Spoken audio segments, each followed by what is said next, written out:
Here are my thoughts on Solo Leveling Episode 2 as a manga and webtoon producer.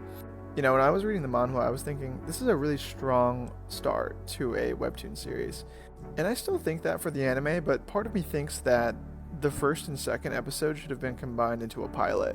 It might have been better for the momentum and the pacing just to have the entire of Sun Jinwoo's backstory just in one episode instead of split into two.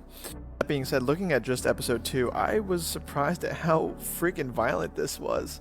I thought it was going to be censored, but it was actually pretty brutal to watch some of these people go down.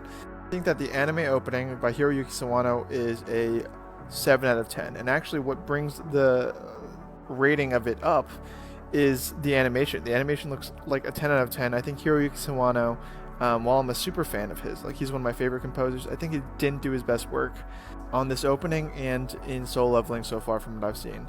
But talking about the good things, the animation for this episode was pretty good. There weren't any clunky parts where I was like, oh, that, sucked. There weren't really any parts where I was like, wow, that was incredible. Besides that one really creepy smile thing, I think they did that justice when the statue smiled. That was awesome. And then the final thing that I'll say is that the voice acting for this episode was really good. Sun Jinwoo's voice actor was really giving it his all at the end. When he was screaming, bleeding out, like you could feel it in his voice. And apparently he literally coughed up blood after doing this recording for Solo Leveling Episode 2. So he definitely gave it his all. And that cliffhanger, man, brutal.